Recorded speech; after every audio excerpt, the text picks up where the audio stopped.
be coaching him almost as if you had a human coaching him in the background, but now it's more an AI-driven system, so we can do it at scale. Now, the second kind of technology that may be applicable here is this so-called education management systems, and the idea of personalized education pathways. So we're starting to see this kind of technology of a digitized style of education where for each student it takes into account what are their interests, what are their skills, what do they already know, what are their learning styles. Okay, and then again, kind of an AI-driven approach to cater to each individual in the best way. So maybe in a few years we can take those two things, educational pathways, personalized pathways, and AI interfaces to kind of train workers in a much more efficient way. Thank you. Shazia was the next one in front of Claudio. Then we have the lady and then Jensen. Okay, so I have a comment just for fun. So there's two futures sometimes, particularly around AI. So there's the Terminator future, human annihilation, and then there is the Star Trek future, right? Human empowerment. So we, as a community, push the boundaries of human knowledge. Matthias very nicely explained it. In a sense, that puts us in a position of responsibility to be careful with the narrative that we use in terms of technological advancement. So I see, will machines eat the human factor? So why didn't we say, will machines amplify the human factor, right? So I'd like to get your positions on it, and would be nice if you disagree, just for fun. Okay. Who dares? Hajo? First of all, I almost never dare to disagree with you, Shazia, so it's quite a challenge. So if I understand you correctly, you'd like me to disagree with you turning this perspective, right? You'd like me to support the Terminator future. I simply don't believe in that. No, that is true. But I agree with you that framing and the way we talk about technology says a lot about, also may instill fear in people on how we talk about this. And in the discussion that we just had, how easily we, of course, talk about technology and the use of, and as Rick did, which is a fantastic technology, AI, to train people to, for example, attain new jobs. The pure mentioning of AI, I would say, for many people, is already something which instills fear, which is alien. Elderly people who already have a problem with working with their smartphone, how are we going to convince them that if they will use an AI training system to get on the path again, that's going to be a huge challenge. So, as in many things, the way we position it, the way we discuss, talk about these things has an impact, of course, on how people will perceive this and how successful we may be, even if we are on the path, if we all aim towards this, I would say, more this Star Trek scenario. That's the best I can do. And go on. So this was exactly what I was getting at when I said I want to look at the premise of the question in my statement initially. So to follow your, to take a different stand, though, I'm almost 100% convinced that there will be a percentage of people who won't be able to cope. They will be left behind. And that is what I meant with, you know, challenges for society at large in terms of wealth distribution, in terms of finding purpose in life. If you work, if you derive purpose from your work, and of course you get a salary, that is individually, of course, a challenge if you don't have that anymore. But also for the state, it's a challenge, because if less people or if some people don't receive a salary, then how do we raise taxes?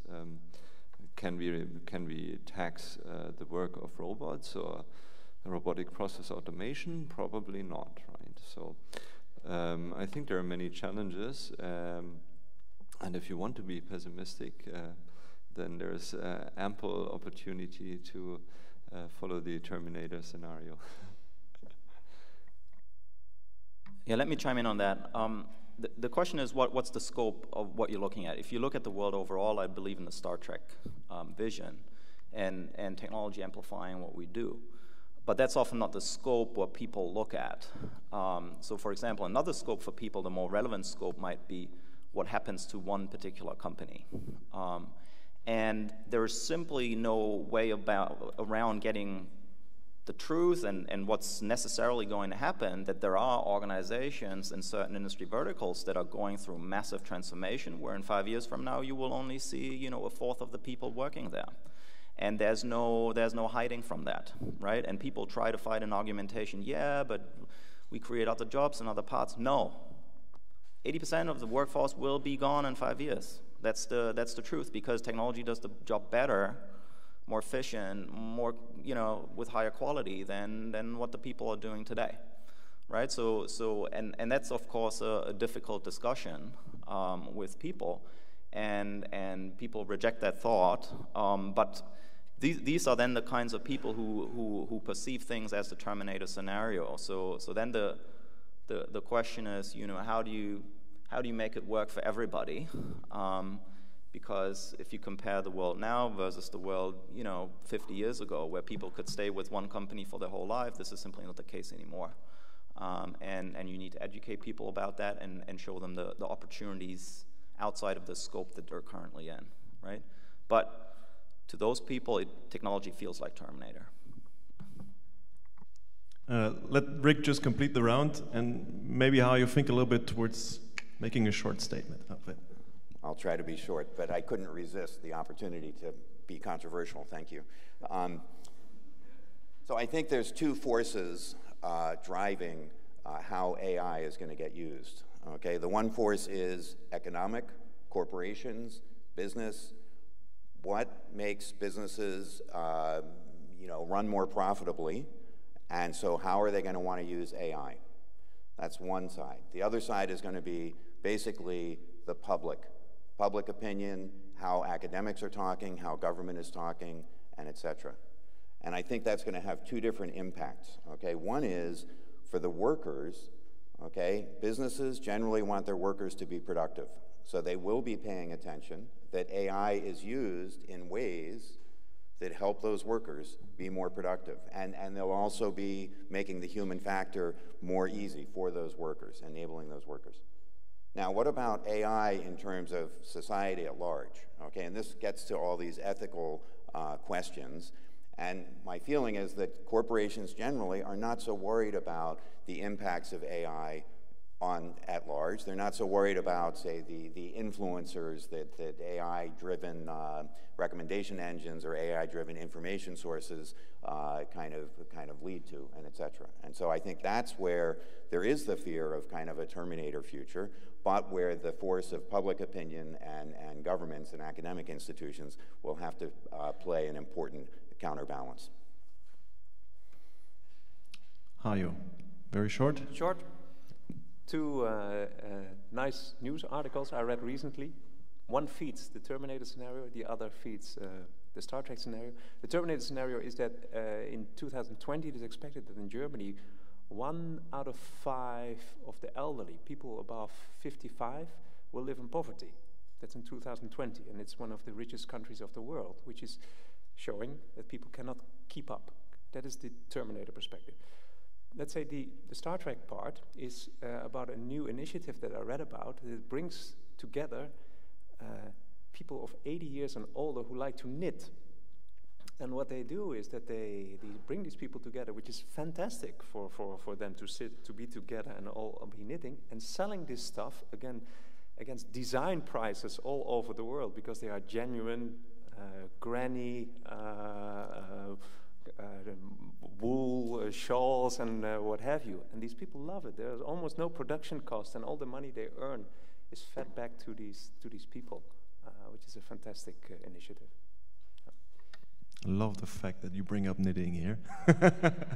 Thanks a lot. So, gentlemen, you have the next comment.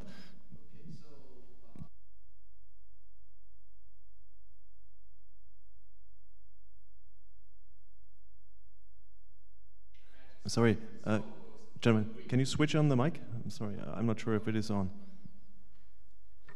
Is it better? Okay.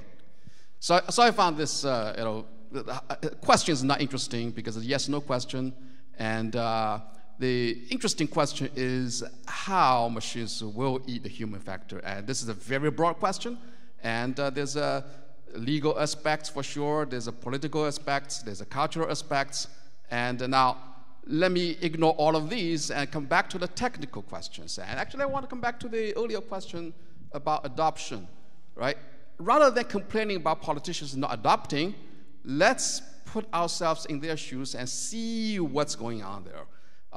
A month ago, I sat in a room with hospital administrator on one side, researchers on the other side, and researchers presenting fantastic results about thyroid cancer diagnostics. Very nice results, but hospital administrators have hard time to actually comprehend this because they have to make real decisions to actually replace that particular procedure in the actual medical diagnostic process. And this is a big burden to do. Now, a few months ago, I read about Stanford Hospital. They actually discovered a very effective procedure to detect skin cancers. And they actually got 21 licensed practitioners, the doctors, in the same place, and given them the same pictures, asked them to detect skin cancers. And compared with the human, the machine. And the result is comparable. So now, in Stanford's case, because in the States, I know that they have to go through FDA approval, and FDA has to go through, it's a long process. Now, I'm thinking in these cases, the hospital administrator in Shanghai or FDA approval panel, and what evidence can we present to show them that this is really good? So now I want to get to the technical side of this. How can we assess the quality of these machines' work in replacing humans' work? Right? So do we need another profession called maybe machine-human certifier and software tester to do this? Now, getting more detail or closer to this community, I'm invited a panel, the entire panel, to speculate what are the technical questions, research questions that we can help to address this quality issue. Hayo, maybe you want to take the first statement here. So I'm not sure if I can answer that overall question, but I know a little bit about the state of the art in skin cancer diagnosis. We are working together in the Netherlands with surgeons in this area, and as you are saying, there's a huge increase in the accuracy of automated techniques to diagnose skin cancer indications. And there have been, of course, all kinds of tests on these accuracy in labs, and the results are stunning. The question is, of course, how, and I think that is the way you positioned the question, how we can assess whether the use of these technologies will actually be effective. Did I get that right? Okay.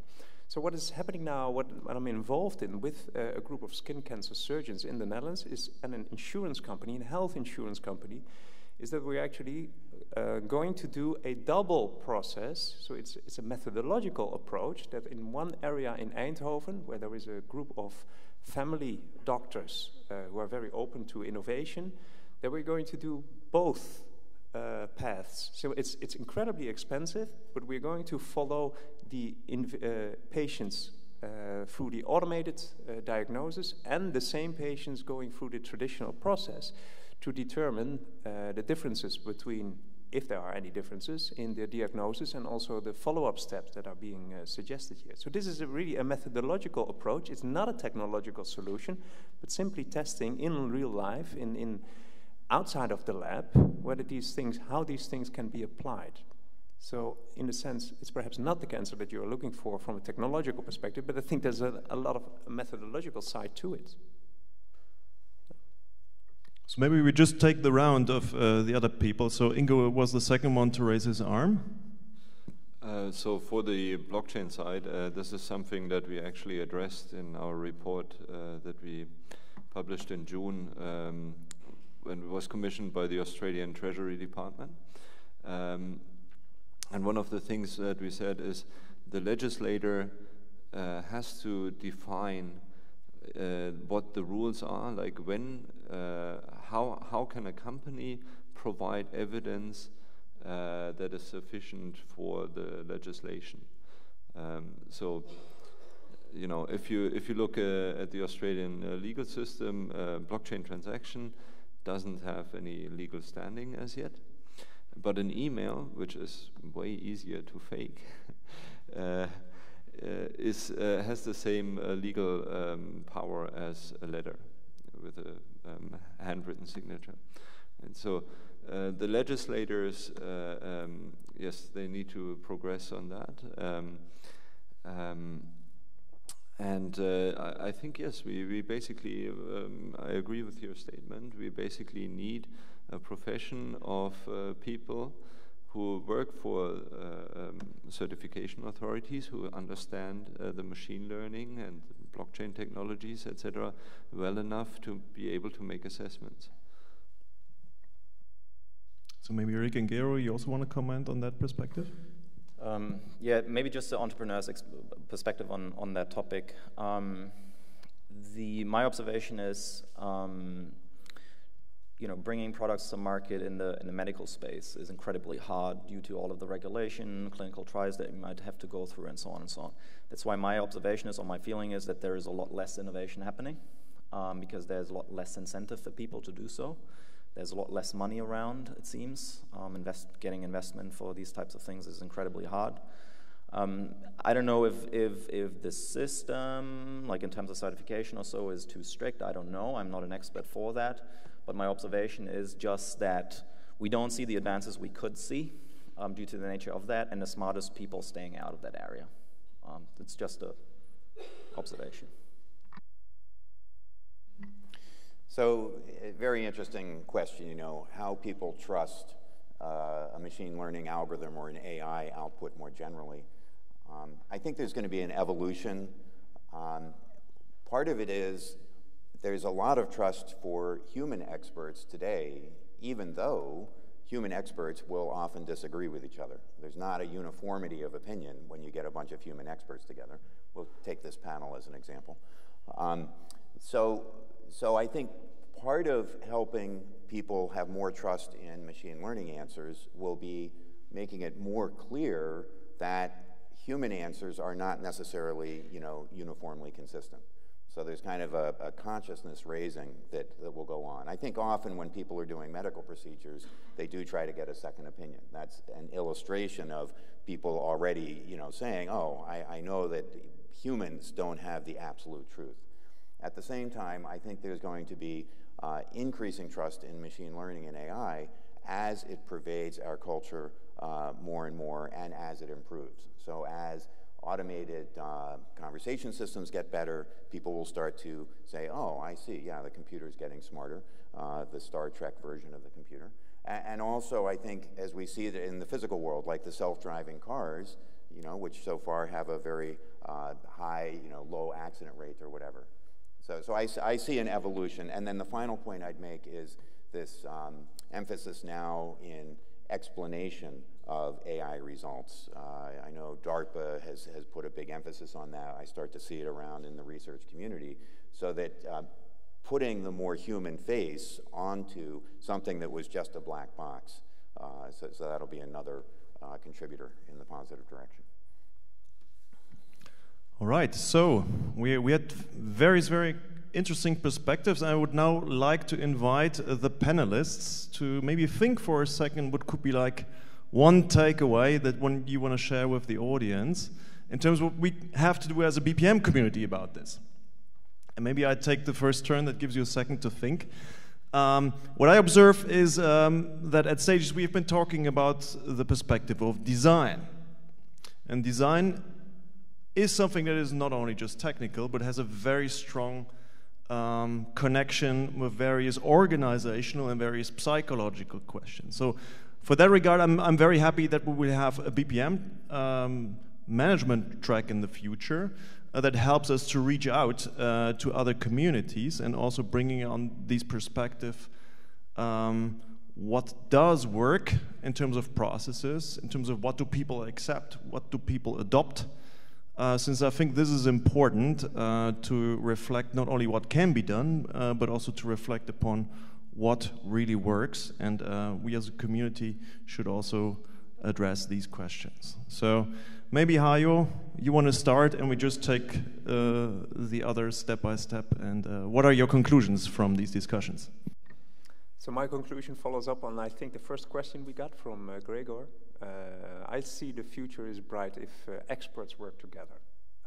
I believe if we have been talking about a topic which, of course, has IT very central in it, I think computer scientists play a very important role in thinking through what these things will happen, but they should work with other experts, and I think that is something that the BPM community is especially good at. I think this is also something with Matthias told in his keynote, that we always had this broader perspective, that we welcome the expertise of from other areas to look at the things we are studying. I also know from the people I work with, for example, Barbara Weber, who likes to work with psychologists to address all kinds of interesting issues. So my takeaway is experts should work together, and we as BPM discipline are very well positioned to do so.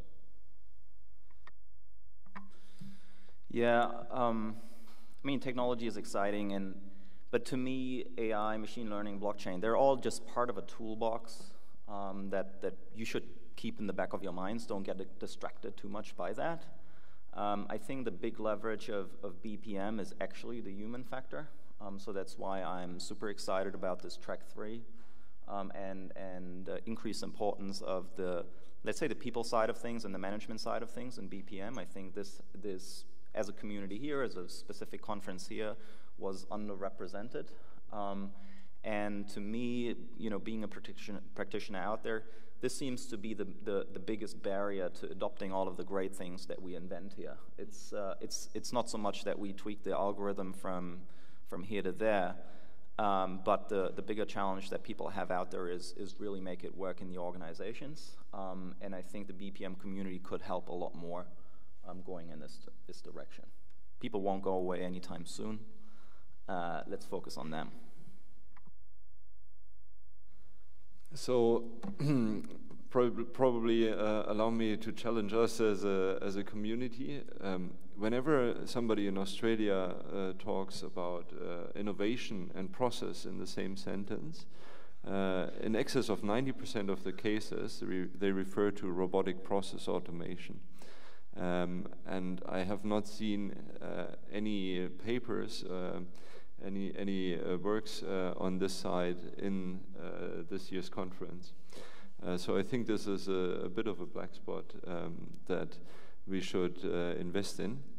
When it comes to blockchain, of course, there are so many research opportunities, new business models that can be enabled, and I'm very excited to be part of that journey. So similar to Hayo, I want to come back to Gregor's first question, which was, what can academia be doing to help train the workforce for the future? And I'm reminded of something that IBM was pushing 3 or 4 years ago, maybe not as successfully as they wanted, but it was so-called services science. And they said, we need to think about employees of the future as having a fairly broad knowledge of different aspects of how companies run, from maybe economics and management to different engineering disciplines and financial considerations and sales considerations. So kind of a broad knowledge, but then also any given employee, any given graduate should have a depth. some kind of depth. So maybe it would be depth in business process management, maybe data management, maybe economic factors, maybe finance factors. So, and I think that in universities, they do attempt to give that kind of shape. Somebody has a major, maybe it's computer science, but they're required to take a few courses outside their discipline. What's happened, though, is that the schools of engineering feel that the breadth is one form of breadth, and it's often things to do with science, to do with math, and other kind of technical considerations. And then the schools of arts and sciences, the humanities side, they have a notion of breadth, and that breadth is you know, history and sociology and languages and who knows what. I think what could be advantageous is that if engineering schools would rethink the, you know, what constitutes an appropriate breadth factor for their graduates, and so that they could bring in ethical issues, they could bring in design factor, they could bring in psychology and human factors, along with maybe concentrations in technical areas. Thank you very much. And with this, I want to conclude. So please reach out to your colleagues at your universities and to your practitioners, partners, who can bring in new and complementary perspectives in these discussions. It would be great to see some of these points being raised and analyzed in next year's BPM papers. So thank you very much for being here.